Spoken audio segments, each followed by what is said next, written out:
Doom Eternal is a game known for its phenomenal combat loop. Its return to the age of boomer shooter is a much welcome addition in the shooting genre in this age of battle royale default dancing that is 2021. Balancing ammo across 7 weapons, all with their own situational advantages, refilling ammo with the chainsaw, and ripping apart demons with your bare hands. Speedruns of this masterpiece of a game perfectly balance this Doom dance with the fast-paced intensity of the game's movement mechanics.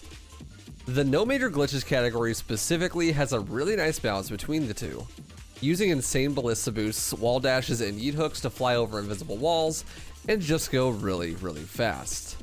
That and the classic super shotgun precision bolt special to deal with demons. This balance is essential for the enjoyability of the speedrun. If the run's entirely movement and skips, it can be rather boring to look at due to the overstimulation of going so fast. And with too much combat in the game, it becomes a bit bogged down and is not very quick. This makes the run drag on longer than is enjoyable. Maintaining this pacing is essential, and I think Doom Eternal has some of the best pacing in a speedrun I've ever seen. Today, we're going to take a look at the level Mars Core, which in my opinion is the level that changes Doom Eternal's speedrunning forever.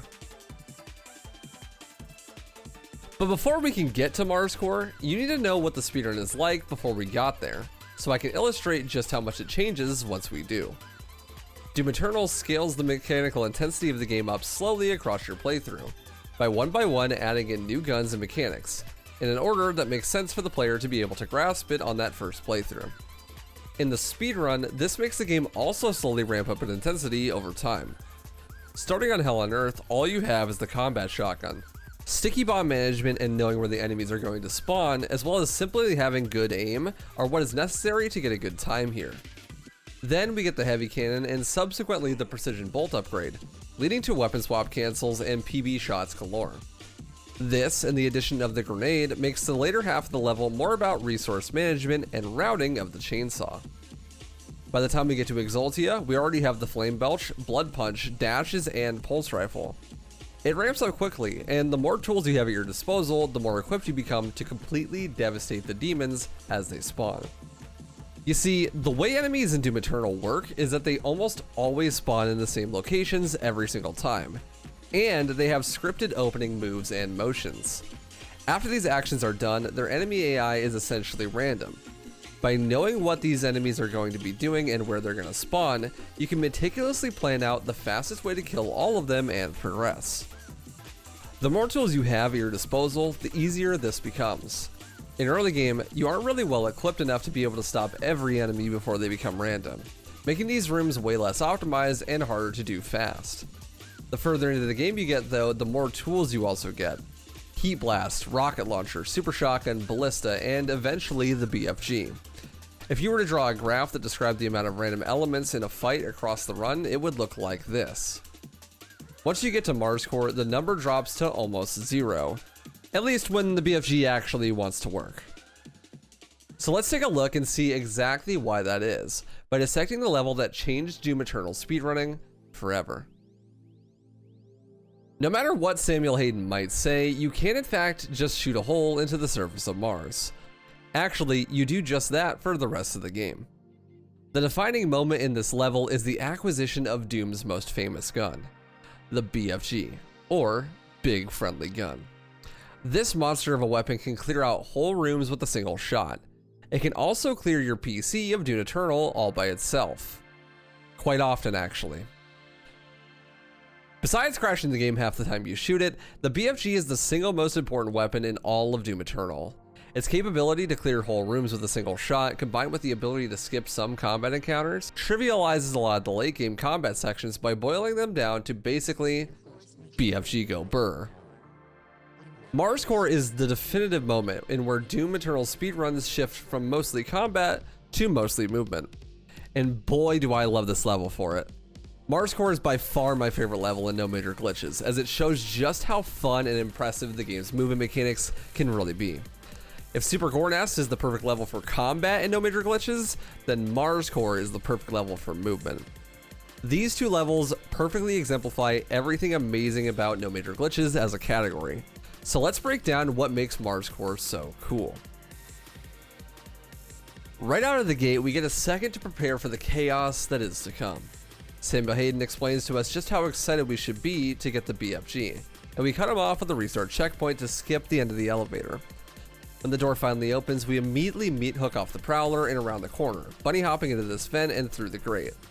From there, we turn around and use the ballista to shoot ourselves backwards at high speeds and maintain this momentum around a few corners and over these zombies. Breaking through the vent, we dash once more into the teleporter. We then emerge on the other side and arrive at one of the 2 required combat encounters in this level.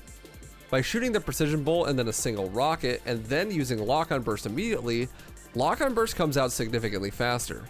Following this up with an SSG kills the Baron before he even gets to a chance to attack. After cleaning up the 2 remaining imps, we head outside to gun deck. Normally in this section, you have to kill the Arachnotron, the Cacodemon, Cyber Mancubus, and 5 imps for this door to open. Then you have to kill 5 imps and 3 cyber zombies, a dread knight, and a pain elemental for this hole to open up where you can drop down into the next section. This was the case until recently. It was found out that you can actually go over this death barrier right here and right under the gun deck. If you're high enough in the air, you can actually trigger the door to open and ballista boost right into the hole, skipping both combat encounters. Doing that fast looks like this.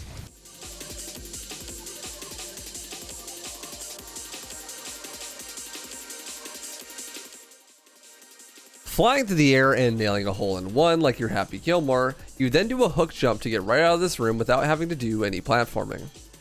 Turning right through the hallway, ballista boosting past the Mancubus, we finally arrive at the prize Samuel's been talking about, the BFG. Normally you'd want to test this bad boy out immediately, but it's actually slower than just meat hooking off the soldier on the right and touching the teleporter through the wall like this. Once we teleport through, we immediately reload checkpoint. This despawns the enemies in the previous arenas.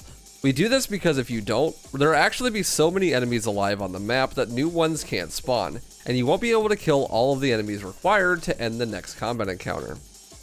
Now for a Doom pastime, skipping platforming sections by just yeeting into oblivion with the ballista.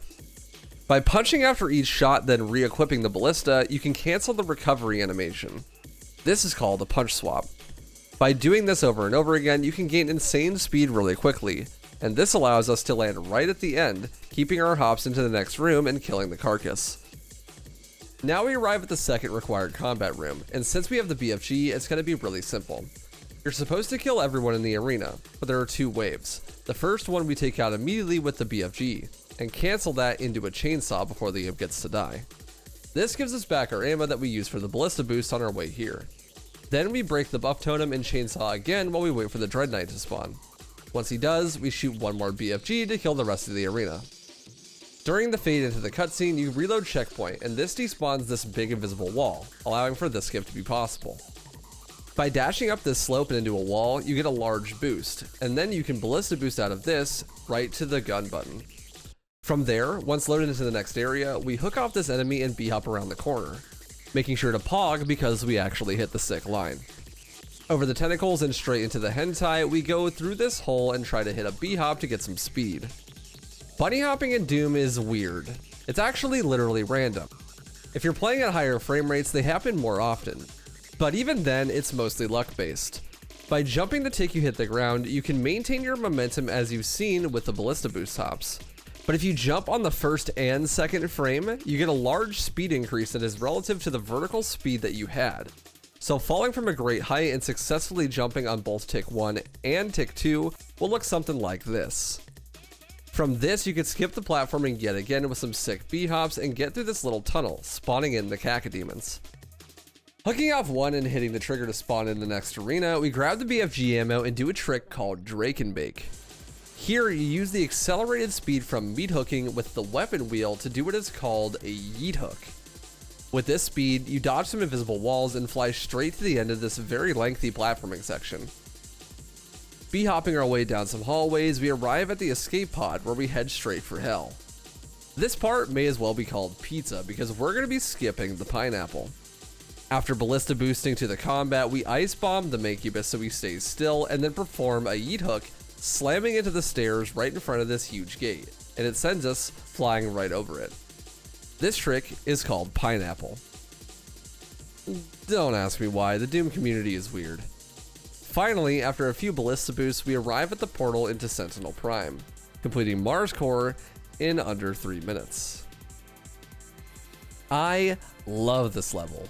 It's so fun to both watch and play. There is non-stop tricks and insane movement going on the whole time, and because of the addition of the BFG mid-level, the rest of the run starts to shift over towards this increasingly movement-heavy style of gameplay. At this point in the run, you have every weapon and tool that you'll get throughout the entire playthrough, barring the Crucible, which is a very similar tool to the BFG, as it also doesn't let demons play the game whatsoever. With proper routing of the BFG and Crucible, there's actually only 4 required combat rooms in the rest of the game that don't use a BFG shot. Leaving Mars Core with 1 BFG shot, you use it on Dave Grohl to secure a 1 cycle.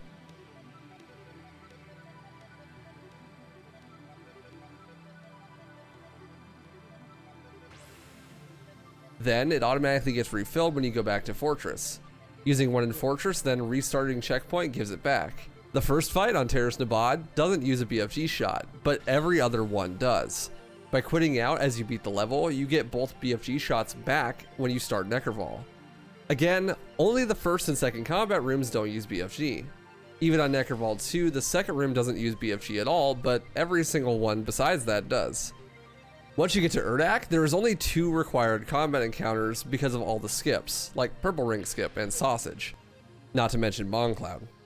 Both of these encounters use BFG rounds, and you collect one mid-skip right here.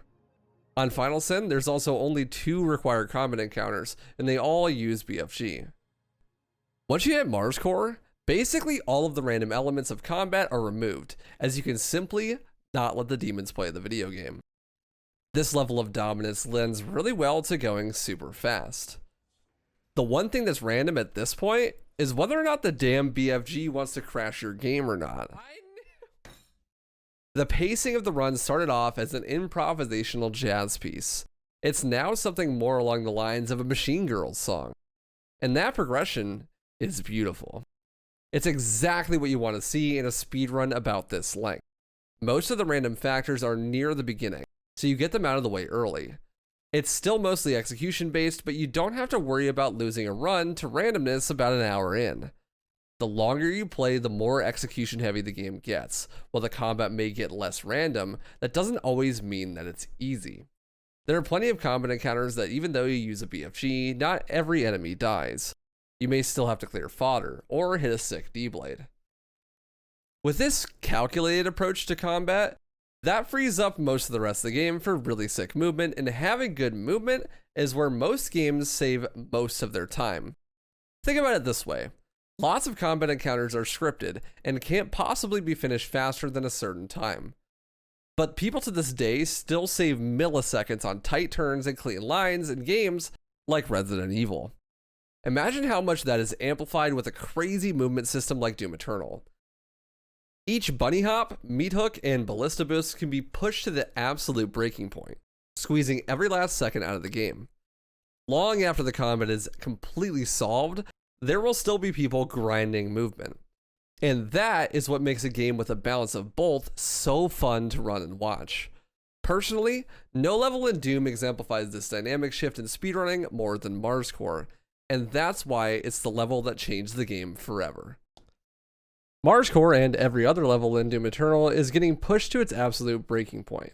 If you'd like to see that happening in real time, you should follow drakePHOSE on Twitch. He's the guy that's been doing all these runs in this video. Big shout out to him, and thanks so much for letting me use your footage. I also stream this game almost daily on Twitch, starting around 8 AM Pacific Standard Time every single day. The link for both will be in the description below. Once again, I want to give a huge shout out to the Doom Eternal speedrunning community for making me feel so welcome, as well as these beautiful patrons. Thank you so much for supporting me, and if you want to do so, that's the best way to do so. Thanks so much, I the Apologist, Entropy, Fiery, and many more.